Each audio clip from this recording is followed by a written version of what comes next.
In today's episode, we're sharing a presentation from MaxLawCon 2022. Keep listening to hear Tim McKee as we share his talk, Metrics That Matter.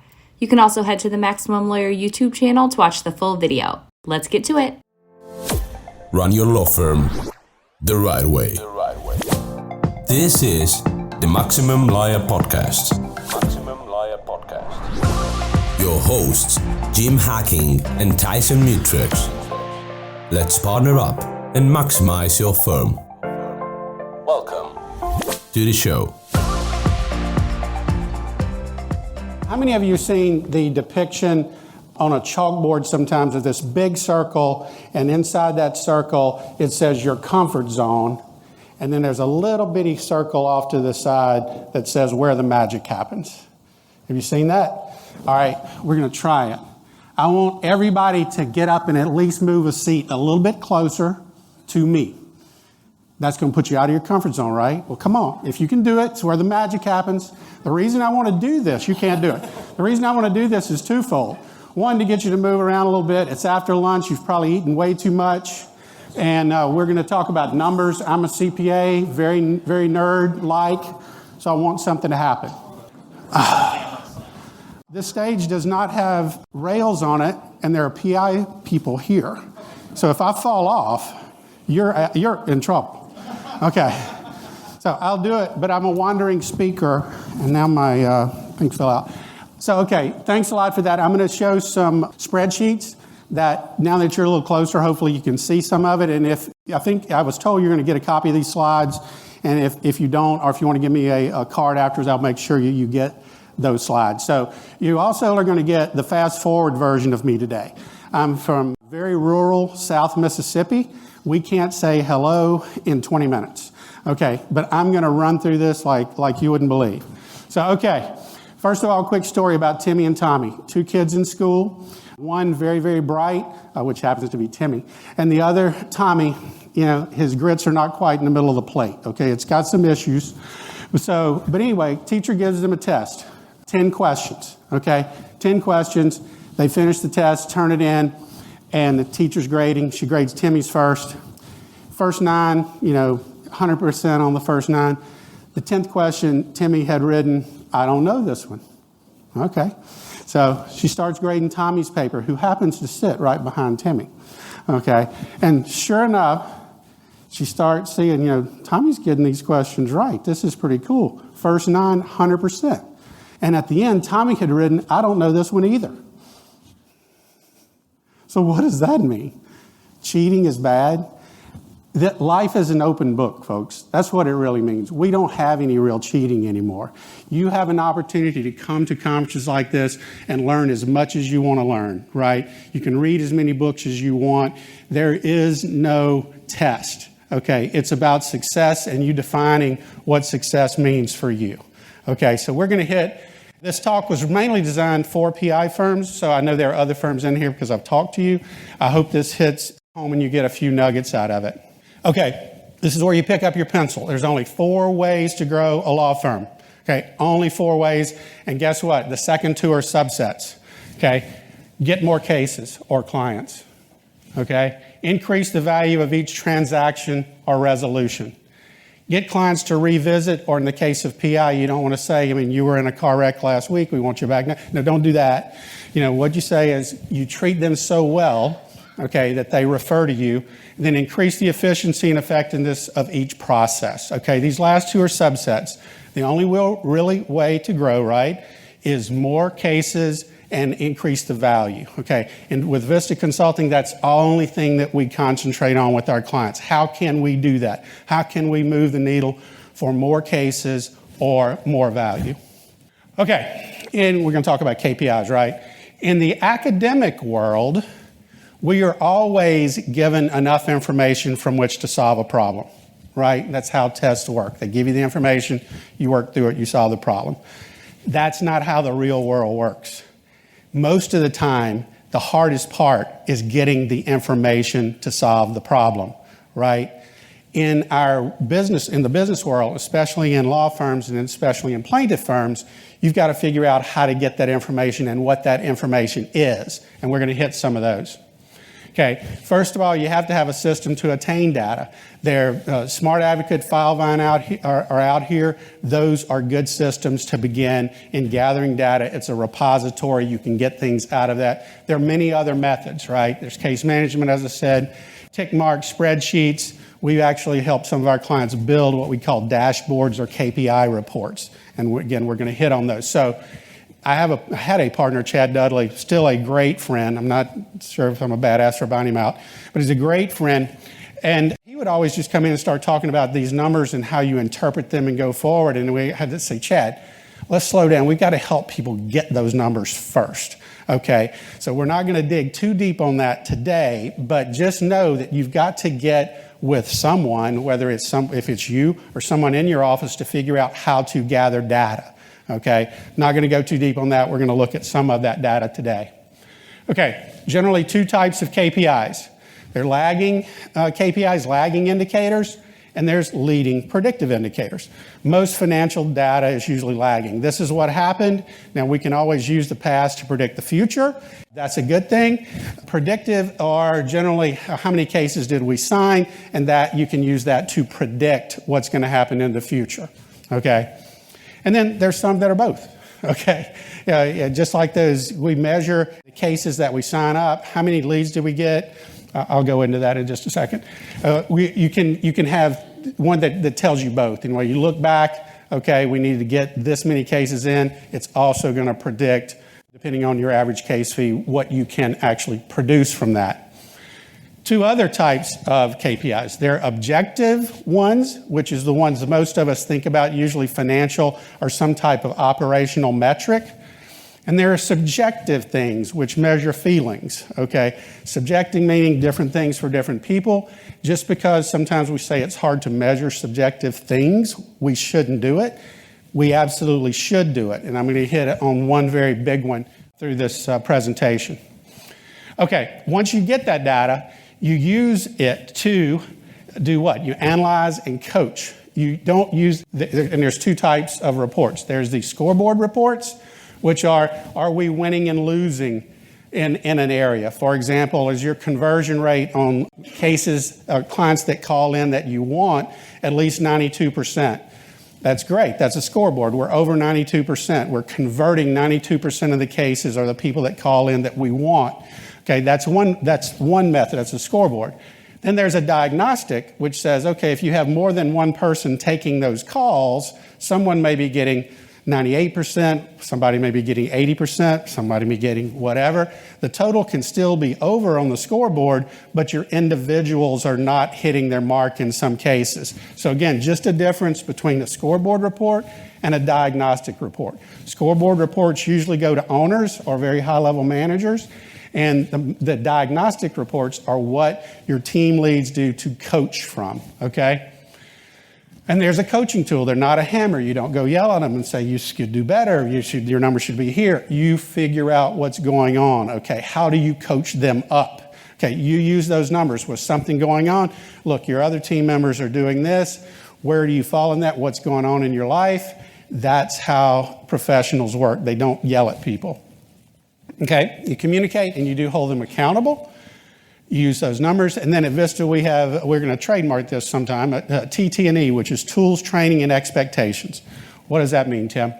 Tools, Training, and Expectations. If you have a team member that is not performing well, okay, you first should ask yourself, have you given that team member the tools to their job? Have you trained them on how to use those tools to do their job? And have you clearly explained the expectations? Guess which ones we don't do most? We don't explain expectations. We say, so-and-so's not performing well. Well, have you told them what you really expect? No. Well, you can't hit a target you don't know that is there, okay? So if you're having low performance, and you go through this thought process of tools, training, and expectations, I propose to you do not have a people problem, you have a management problem, okay? So, but let's say the converse of that happens. You actually have done it, tools, training, expectations. You've done what you need to do, and you're still not getting performance that you expect or need or want or is the norm, okay? There's only two reasons for that. Your team member is unwilling or unable to do the job. There's simply nothing else. And it's up to you as leaders and managers to figure out which and decide how to coach them, decide if they have another spot in your firm, if that spot is just not for them, or it may be, heaven forbid, time to free up their future to go and find something else to do. It has nothing to do with them personally, but if you don't go through this first part, those KPIs, have we done this? Then I propose to you need to really look at your leadership and management abilities, okay? Very important stuff. Okay, operational and financial KPIs. Let's look at, again, plaintiff law firm, intake statistics. I'm going to hit them pretty quick. This particular firm gets 3,000 leads. Let's just say it's a year. They want 1,500 of those. In other words, of those 3,000, 1,500 meets the criteria that firm would accept. Okay? Then they signed 1,395 of the 1,500. Okay? So here's our stats. Here's the KPIs. The wanted rate is 50%, right? Leads, wants divided by leads. The signed rate is 47%, signed divided by lead. Here is the big one, conversion rate. What do we sign of the ones we want? That's huge because a 2-point improvement in the conversion rate at a $5,000 average fee is $150,000 in revenue. Those numbers obviously vary depending on your average fee. Hopefully $5,000 is a low average fee for you. But these are the type of statistics. These are the things that you should look at. This is a scoreboard report, okay, of how to manage and look at your intake productivity. And this is the reason I wanted you to move a little closer to the front. Okay. This is an intake summary report. Notice it's a scoreboard. It has the things I just talked about. These are case types. Here's the total number of leads. Here's the wanted ones. Here's the signed up. Here's our wanted rate, conversion rate. Okay, this information is very important, especially for plaintiff firms when you've marketed, you've spent money in most cases to get people to call, to get leads, and then if you fumble the intake, you don't convert the ones you want, it's in my opinion, it's a tragedy.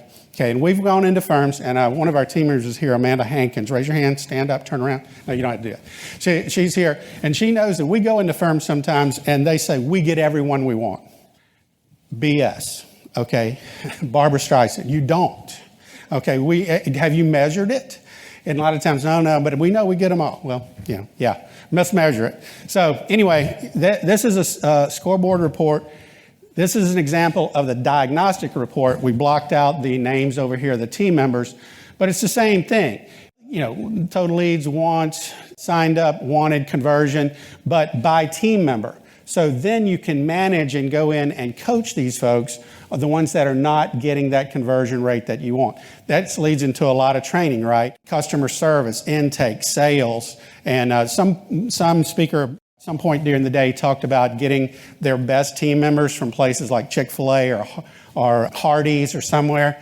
But we've gone into firms where they say, we can't get our people to do what we want them to do. How does Disney train all of those people to stay in character? How do they do it? How does Chick-fil-A, you can't get out of there without somebody saying my pleasure. How do they do it? Well, they train. Okay, we don't train. And again, I'm talking to myself a little bit here too. We do not train, but we have to do that to get the results that we want. Okay, so keep going here. Intake summary by source. You can slice and dice this data in thousands of different ways. This is the same data again. Remember, leads, wanted, sign up, but it's by the referral source, client referral, Google reviews, lean letter, outdoor, etc. Because we're asking, how did you hear of us? Now, does we always get that right?